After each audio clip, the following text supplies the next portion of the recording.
Hey there, friends. And you future thinking, decision-making ninjas. We're diving into the brilliant mind of Daniel Kahneman and the 5 unlikely ideas from his groundbreaking Thinking Fast and Slow classic. But first, let's get to know the man behind the mental magic. The late Daniel Kahneman, born in 1934, is a Nobel Prize winning psychologist and economist. He's like the Avenger of academia.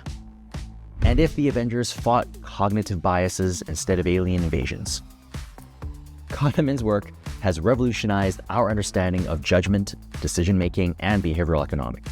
He's basically the Tony Stark of thinking, minus the cool suit and the billions and the, you know what?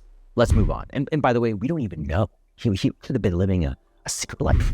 Here are the 5 unlikely key takeaways that'll make your brain do backflips. And trust me, these aren't your run-of-the-mill think positive mantras. We're talking the deep cuts, the B-sides of brilliant thinking. Let's go.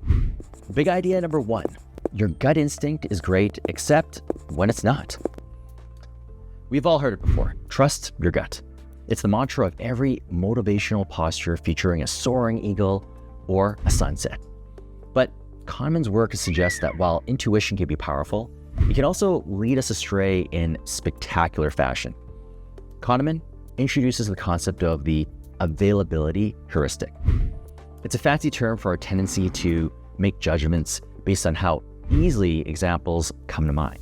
For instance, after watching the old classic Jaws, you might be overestimating the likelihood of shark attacks, even though you're more likely to be killed by a vending machine. That's right. Yeah, really, look it up. Book states, the world in our heads is not a precise replica of reality. So while your gut feeling might be great for choosing a lunch spot, maybe don't rely on it for major life decisions or estimating statistical probabilities. Unless you've got a really smart gut, in which case, can I borrow it? Big idea number 2, your brain is a money-hungry squirrel. And by that, I mean, like, you know how squirrels really hoard all those nuts like they're preparing for the world's longest winter? Well, your brain does something similar with losses and gains. It's messing with your decision-making big time. Kahneman introduces us to the concept of loss aversion. And it's like finding out your brain has been running into its own shady casino operation. Basically, we feel the pain of losses way more intensely than the pleasure of gains.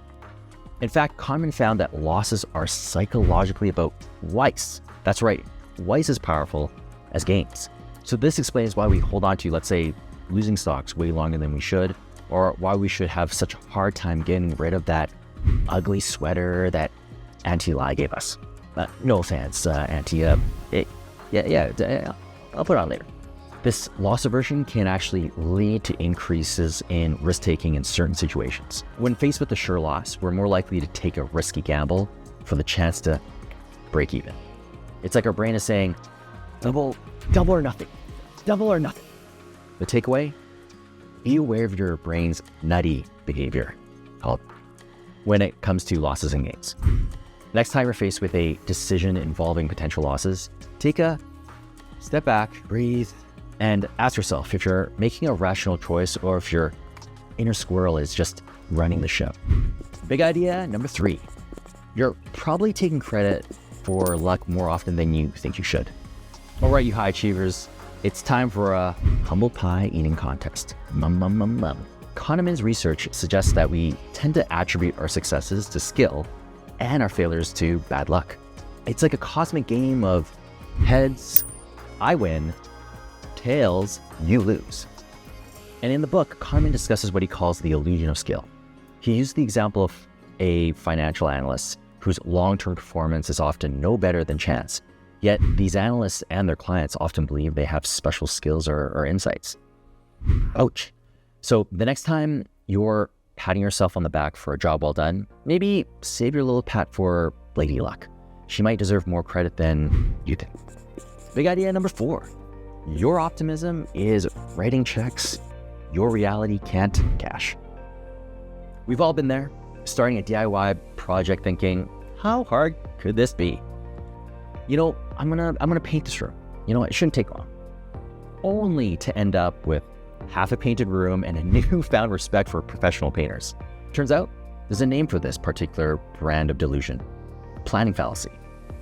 Kahneman explains that we're hardwired to be optimistic, especially when it comes down to our own abilities and projects. We constantly underestimate how long tasks will take and overestimate on our chances of success. It's like our brain is wearing rose-colored glasses that are also blinders. But here's the real mind bender. This optimism bias persists even when we're aware of it. So Kahneman found that people who were explicitly told about the planning fallacy still fell into victim. That's right, victim to their own estimates. It's like knowing that ice cream has calories, but still convincing yourself that eating it while standing doesn't count. Surprisingly it does. So how do we combat this eternal optimism? Kahneman suggests taking an outside view. Instead of focusing on the specifics of your project, look at how similar projects have fared in the past.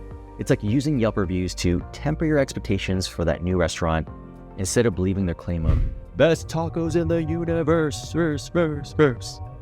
And remember, a little skepticism can go a long way in saving you from unrealistic expectations and half-finished projects.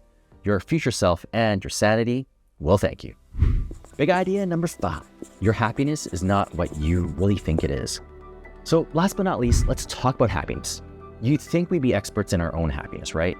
Kahneman introduces the concept of focusing illusion, summed up in this catchy phrase: nothing in life is as important as you think it is when you are thinking about it. In other words, we tend to overestimate the impact of single factors on our overall happiness. For example, you might be thinking, if I just had a bigger house, I'd be so much happier. But Kahneman research suggests that after a brief period of adjustment, you're probably about as happy as you were before.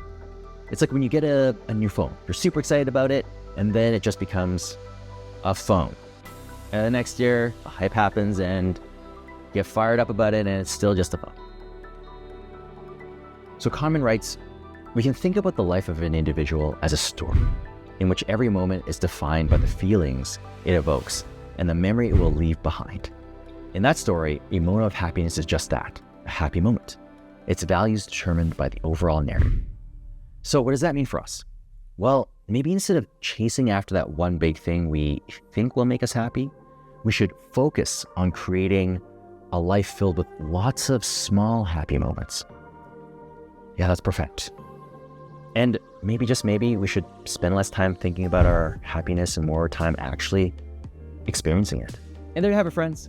5 mind-bending big ideas from Thinking Fast and Slow. Remember, your brain might be a lazy, lying, dramatic, overly optimistic squirrel, but understanding these quirks is the first step in making better decisions. So go forth, challenge your thinking, and maybe give that guy in the accounting department, Steve, a bit of a break. He might be operating on system 1.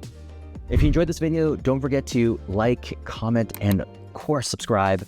And hey, if you're feeling extra motivated, maybe share this with a friend, right? Unlikely takeaways from a classic. Just don't let your optimism bias convince you that they'll definitely watch it right away, right? But I do appreciate you watching this now. Until next time, keep thinking fast and slow and everything in between. I'm True. I'll see you in the next video.